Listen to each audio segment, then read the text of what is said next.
Anacostia. How many of y'all know the history of Anacostia? So that ain't enough people. Listen, y'all. The bridge right there is the 11th Street Bridge. Our ancestors came across that bridge in 1862 and walked into freedom before anybody else in America. Frederick Douglass used to walk across that bridge every morning to go to work and sometimes to visit the president.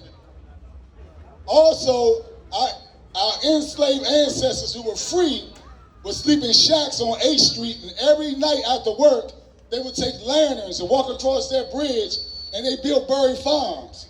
Some of those same ancestors would go on with the money that was left over from the Freedmen's Bureau for buried farms and start building Howard University. So those who on the uptown side where I come from, who think they bougie, need to understand that the South Side started building uptown monuments before anybody even knew about it. So we are connected. We are together, and we don't need to let nobody separate us. And we need to know about the history here, support these black businesses in Anacostia and in Congress Heights, y'all, because if we don't support them, they won't be here.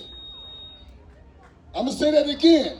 If we don't support them, they won't be here. And then we'll be talking about what we used to have.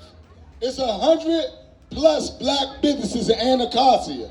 There's nowhere else in the country like this. So we need to embrace it. The other thing I want to say, come back and visit the museum. We do not charge DC residents, but you can make a donation. We have exhibits here. We're about to start a class teaching young people how to do sound engineering.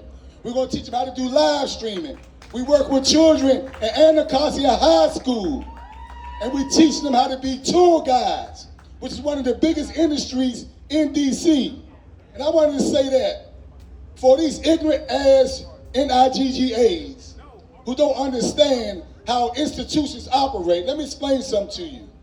When most museums open, right, they open with an endowment and millions of dollars. We open for our people with no money. We didn't have no operating budget. So everything we've been doing here, including this, I just found a way to get the money. We don't have no grants or nothing to do this, but we get it done. People like Cole Massansbury, right here in the back, fought for the Arts Commission that had money for the artists. But I'm gonna say something about us. We gotta stop that entitlement bullshit. We gotta stop it. I took people down there and let people know about the money down there, and they told people they would train them and teach them how to write grants. Only one person came back and took advantage of it. And then you had people crying, talking about they won't give me no money. We gotta stop that. And to be honest with you, half the people who cried don't even live in DC. They don't have a business in DC, don't live in DC, and we still find a way to get you money. And then you come and complain and talk about people. We gotta stop that, y'all. We gotta come together as one. We all we got. And if you hang around some backbite Negro, get away from them. Because they probably are agent put here to divide our people. They got a purpose, and it ain't to bring us together, and it ain't for us to win. Because if we attacking each other, we not going to win. Last thing I'm going to say, we have not been in history in times like this. We have been in times like this before. The only way we won is when we came together, supported each other with our resources and our money. That's how we win. We don't need those other people who hate us. We need each other. We got to support each other. Just like I might buy some Gucci shoes, I go right around the corner to Nubian Human and buy a $150 shirt that's worth it from my sister. And that's the way we got to start thinking. If we can spend some money with other folk, we can spend money with our people. Y'all understand me? Am I right? Yeah. Am I right? And the last thing I'm going to say, we got to make more platforms for our young people to get attention doing positive things. One of the reasons why we wanted to build this museum, the culture had been taken away from our young people. When they took music out to schools, when the control board came here and the trades out, that stopped the path to the middle class for our people. And then they took away the Go-Go's. So the young people didn't have a way to experience Go-Go like we did, so they went to hip-hop. And now some fool named NBA Youngboy is who they worship. Somebody who tell you straight up that he's demonic. Do you understand what I'm telling y'all? That's why it's important for us to give the young people our culture, because our enemy knows the power of our music. And I'm going to close with this. In 1963, 6,300 children went to prison to end segregation. Most people thought the adults did it with Martin Luther King. The adults were scared.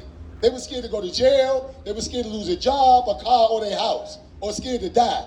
The children weren't. And that's why, and how they organized, and the DJs put the messages in the music on the radio. That's why our enemy started putting poison in the music, because they understood how powerful it was. We went from don't push me, cause I'm close to the edge. I'm trying not to lose my head. To kill a nigga, pop a perk, shoot my brother.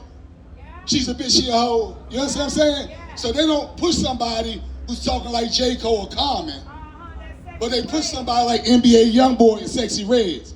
So we got to understand with GoGo, it has not been colonized, so we have control over it. That's how we got these buildings down here. Oh, that started with Check It and Don't Mute DC, which gave our politicians the backbone to fight for us. And it was young people in the streets in Washington, D.C., down on U Street. Before anybody, the bounce beat bands came up. Everybody else came when it was popular. So let's be clear.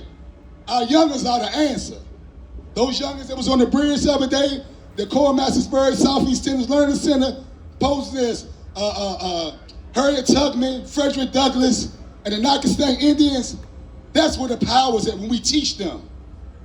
We got to teach them and stop talking about them. I love y'all. I didn't mean to preach, but I got to get that out. We got a lot of events we're going to be doing here.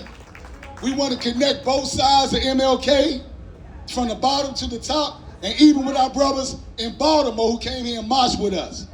We got to connect the Beltway, not let people divide the Beltway. So we locking in with Baltimore, we locking in with Annapolis, we locking in with Alexandria. It's our time, black people. Rise, King. Rise, Queen. We love y'all.